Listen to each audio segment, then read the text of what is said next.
اگر مجھے 1000 بار پھانسی دی جائے اور میں 1000 دفعہ مرمر کے دوبارہ پیدا ہوں تو بھی وطن کے لیے مرمٹنے کا میرا جذبہ اسی طرح تروتازہ رہے گا۔ وطن کے لیے مرمٹنے والوں کی داستانوں میں یہ جملے آج بھی سنہرے الفاظ میں لکھے ہوئے ہیں۔ اس سے یہ اندازہ بھی ہوتا ہے کہ ہندوستان کو غلامی سے نجات دلانے کے لیے جن لوگوں نے فخر کے ساتھ اپنے سروں کا نذران پیش کیا، ان میں وطن کی محبت اور وطن کے لیے اپنی عزیز جان کو قربان کر دینے کا جذبہ کتنا بیش قیمت تھا۔ آج جو لوگ آزاد ہندوستان کی کھلی فضا میں سانس لے رہے ہیں، ان میں سے بے شمار لوگ ایسے ہیں جنہیں اشفاق اللہ خان جیسے عظیم انسانوں کی قربانیوں کا کوئی علم ہی نہیں ہے۔ اشفاق اللہ خان ان چند جانبازوں میں سے ایک تھے جنہوں نے اس ملک کی آزادی کے لیے ناقابل فراموش قربانی دی تھی۔ شہید وطن اشفاق اللہ خان ہندوستان کی جنگ آزادی کے سورماؤں میں دوسروں سے اس لیے ممتاز اور محبوب ہیں کہ ان کی رگوں میں جو خون دوڑ رہا تھا وہ اس کا ایک ایک قطرہ مادر وطن پر قربان کرنے کا جذبہ صادق دل میں رکھتے تھے۔ وہ شاید دنیا کے ان چند جاں بازوں میں سے ایک تھے جنہوں نے کھلی آنکھوں سے پھانسی کے پھندے کو چوما تھا اور تختہ دار پر چڑھتے ہوئے اپنے آبیدیدہ عزیزوں کو یہ کہہ کر خاموش کرنے کی کوشش بھی کی تھی کہ خوشی کے دن رویا نہیں کرتے۔ اشفاق اللہ خان کی پیدائش شاہجہاں پور، یوپی کے ایک خوشحال گھرانے میں 22 اکتوبر 1900 کو ہوئی تھی۔ ان کے والد کا نام شفیق اللہ خان اور والدہ کا نام مظہرالنسا تھا۔ وہ ایک بہن اور 4 بھائیوں میں سب سے چھوٹے تھے، سبھی کے چہیتے اور لاڈلے۔ ان کی تعلیم کا بھی بروقت اور معقول انتظام ہوا تھا، لیکن انہوں نے 9ویں جماعت کے بعد تعلیم کا سلسلہ ختم کر دی۔ وہ عالم شعور کو پہنچ چکے تھے اور ان کے دل میں وطن کو آزاد کرانے کی آرزو کروٹیں لے رہی تھی۔ وہ 14 سال کی عمر میں انڈین ریپبلکن ایسوسی ایشن میں شامل ہو گئے جو انقلابیوں کی ایک سرگرم اور فعال تنظیم تھی۔ ان کے بڑے بھائی ریاست اللہ خان، مشہور انقلابی رام پرساد بسمل کے ہم جماعت اور دوست تھے۔ ریاست بھوپال میں ایک سرکاری عہدے پر ان کا تقرر ہوا تھا اور وہیں جا بسے۔ پشپال نے اپنی تصنیف بغاوت میں اشفاق اللہ خان کا حلیہ اس طرح کھینچا ہے۔ اشفاق اللہ خان ایک سچے اور فرائض دین کے پابند کھرے مسلمان تھے۔ وہ کھلتے ہوئے گندمی رنگ کے ایک لمبے چوڑے اور وجیہ شخص تھے۔ ان کی موہنی آنکھیں اور سرخی مائل چہرہ ہر ایک کو اپنی طرف کھینچ لیتا تھا۔ دراز قد ہونے کی وجہ سے جب وہ بھیڑ میں کھڑے ہوتے تو سب سے بلند نظر آتے۔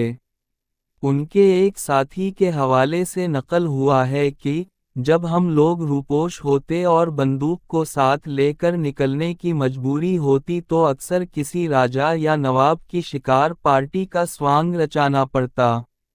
تب ہم میں سے صرف اشفاق اللہ خان راجا صاحب بنتے اور ہم لوگ ان کے درباری یا نوکر چاکر۔ اس طرح ہم پولیس اور اس کے مخبروں کو چکما دے کر نکل جاتے۔ اشفاق اللہ خان بڑے طاقتور تھے، تھکنا تو وہ جانتے ہی نہ تھے۔ ایک بار 55 یا 56 میل لگاتار پیدل چلنے کے بعد ہم سب تھک کے چور ہو گئے، زبانیں باہر نکل آئیں اور بالکل نڈھال ہو گئے، لیکن اشفاق اللہ خان کے چہرے پر شکن تک نہیں آئی۔ اشفاق اللہ خان نہایت سلاجو، خوش مزاج اور سلجھی ہوئی طبیعت کے انسان تھے۔ وہ کشت و خون کو پسند نہیں کرتے تھے، مگر جس راستے پر وہ چل رہے تھے وہاں انگریز ایئر کنڈیشننگ، آرمڈ کانسٹیبلری اور پولیس سے جھڑپیں روز مرہ کی بات تھیں، لہٰذا انقلاب کے اس راستے میں ان کی نرم مزاجی اور صلح جوئی بھی آرے نہیں آئی۔ انہوں نے اپنی پارٹی کو منظم کر لی تھا، لیکن وسائل کی کمی کے سبب وہ اپنے فیصلوں کو عملی شکل دینے میں دشواری محسوس کر رہے تھے۔ پارٹی کو اکثر پیسے کی قلت کا سامنا کرنا پڑتا تھا، لہٰذا اس کمی کو پورا کرنے کے لیے ایک بڑی اسکیم تیار کی گئی اور طے پایا کہ لکھنؤ کے قریب سہارنپور لکھنؤ پیسنجر کو روک کر اس میں آ رہے سرکاری خزانے کو لوٹ لیا جائے۔ 10 افراد پر مشتمل انقلابیوں کی ایک ٹیم تشکیل دی گئی اور وہ 9 اگست 1925 کو شاہجہانپور سے سہارنپور لکھنؤ پیسنجر پر شام کے وقت سوار ہوئی۔ راجندر سنگھ لہری اس ٹیم کی قیادت کر رہے تھے، جو اشفاق اللہ خان اور سچندر ناتھ بخشی کے ساتھ سیکنڈ کلاس میں سوار ہوئے اور باقی لوگ تیسرے درجہ میں بیٹھے۔ جب گاڑی کاکوری سے عالم نگر اسٹیشن کی طرف بڑھی تو سیکنڈ کلاس کے ڈبے سے زنجیر کھینچی گئی۔ مسافروں کو ہوشیار کر دیا گیا کہ نیچے نہ اتریں۔ وہ لوگ وقفہ سے ہوائی فائر کرتے رہے۔ ان لوگوں کے پاس پستول، صندوق توڑنے کے لیے ہتھوڑا، چھینی اور کلہاڑی وغیرہ تھے۔ گاڑی رکتے ہی گارڈ نیچے اتر آیا۔ اس کے سینے پر پستول تان دی گئی۔ ایک جوان نے انگریز ڈرائیور کو کرسی سے گرا دیا۔ 2 آدمیوں نے بریک وین سے لوہے کے صندوق کو گرا دیا۔ اشفاق اللہ خان کے ہتھوڑوں کی چوٹ سے آہنی صندوق میں سوراخ ہو گیا اور اس میں سے روپے کے تھیلے نکال کر یہ لوگ چل دیے۔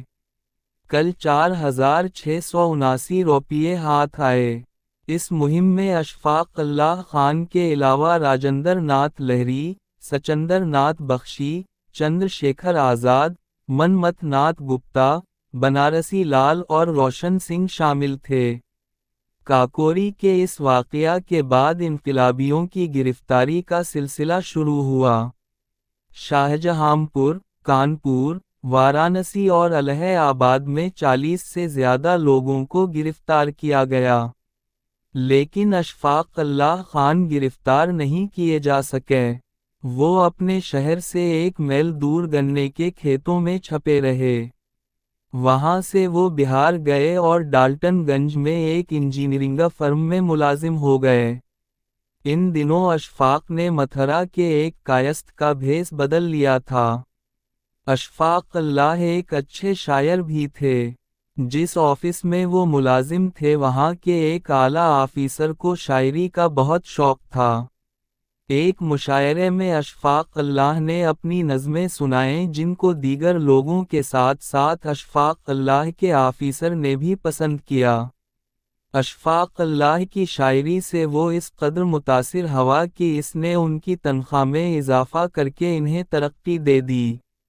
وہیں پر انہوں نے ہندی اور بنگالی زبان میں اس قدر مہارت حاصل کی کہ ان دونوں زبانوں میں بھی شاعری شروع کر دی۔ ڈالٹن گنج میں وہ 8-10 مہینے رہے ہوں گے کہ وہاں کی زندگی سے تنگ آ گئے اور نوکری چھوڑ کر دہلی پہنچ گئے۔ دہلی میں قیام کے دوران انہیں اپنے بچپن کا ایک دوست مل گیا۔ اس نے بڑی خاطر مدارات کی، اپنے گھر لے گیا اور کھلا پلا کر ہوٹل میں چھوڑ آیا۔ اشفاق اللہ نے رات ہوٹل میں آرام سے گزاری۔ دوسرے روز یعنی 8 ستمبر 1926 کو علی الصبح انہیں کمرے کے باہر کچھ گڑبڑ کا احساس ہوا۔ جیسے ہی انہوں نے کمرے کا دروازہ کھولا وہاں پولیس کو کھڑا پایا۔ اشفاق گرفتار ہو گئے۔ ان کی گرفتاری کے لیے انگریز سرکار نے بڑے انعام کا اعلان کیا تھا۔ اسی کے لالچ میں ان کے بچپن کے ایک ساتھی نے ان کو گرفتار کرو دی۔ گرفتاری کے بعد پولیس انہیں لکھنؤ لے گئی۔ آپ کا مقدمہ ڈپٹی کلکٹر عین الدین کی عدالت میں پیش ہوا۔ اس کے بعد یہ مقدمہ سیشن جج کے سپرد ہوا۔ 6 اپریل 1927 کو لکھنؤ کے سیشن جج مسٹر ہملٹن نے اشفاق اللہ خان کو پھانسی کی سزا سنائی۔ ان پر 5 دفعات لگائی گئی تھیں، جن میں 2 دفعات کے تحت تعمر کالا پانی کی سزا اور 3 دفعات کے تحت سزائے موت دی گئی تھی۔ اشفاق اللہ خان جب سزائے موت کا اعلان سن کر عدالت سے باہر آئے تو اپنے دوستوں اور رشتہ داروں کو روتا دیکھ کر کہا، رونا دھونا ٹھیک نہیں۔ آپ کو فخر کرنا چاہیے کہ خاندان کا ایک آدمی ظلم و جبر سے ٹکرلیتا ہوا تختہ دار پر چڑھ گیا۔ جیل میں اشفاق کے ساتھیوں کا کہنا تھا کہ عدالت سے پھانسی کے فیصلے کے بعد وہ جیل میں اکثر و بیشتر ہنستے ہوئے ملاقاتیوں سے پوچھا کرتے تھے، دیکھنا اس دولہا میں کوئی نقص تو نہیں۔ پھانسی کا فیصلہ سننے کے باوجود ان کے اطمینان اور سکون میں ذرہ برابر فرق نہیں آیا۔ جیل کے ریکارڈ کے مطابق ایسی کوئی نظیر نہیں ملتی کہ کسی موت کے قیدی کا وزن بڑھ جائے۔ جس وقت اشفاق کو پھانسی کی سزا سنائی گئی اس وقت ان کا وزن 178 پاؤنڈ تھا اور اس کے بعد جب پھانسی دی جانے والی تھی تو ان کا وزن 203 پاؤنڈ ہو چکا تھا۔ اشفاق اللہ خان کے جیل سے لکھے ہوئے 2 خطوط دستیاب ہوئے ہیں۔ ان میں سے ایک خط اپنی بوڑھی ماں کے نام اور دوسرا ہم وطنوں کے نام۔ ماں کے نام اپنے خط میں انہوں نے لکھا ہے کہ میری پیاری امی، کل صبح سے پہلے مجھے پھانسی دے دی جائے گی۔ دیکھنا جب میرا خاکی جسم لاش کی صورت میں تمہارے سامنے آئے تو آنسو مت بہانا بلکہ مجھے ایسے رخصت کرنا جیسے ماں اپنے بیٹے کو دولہا بنا کر دلہن ساتھ لانے کے لیے بارات کے ساتھ بھیجتی ہے۔ ماں، تمہارا بیٹا آزادی کی دلہن کو ضرور ساتھ لے کر آئے گا۔ اپنے اسی خط میں اشفاق نے اپنے جذبہ حب الوطنی کا یوں اظہار کیا ہے۔ پیاری امی، آپ سے بڑی ایک اور ماں ہے اور وہ مادر وطن ہے۔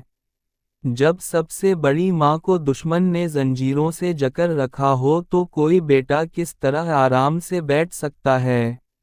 اشفاق اللہ خان اردو کے ایک اچھے شاعر تھے اور حسرت وارثی ان کا تخلص تھا۔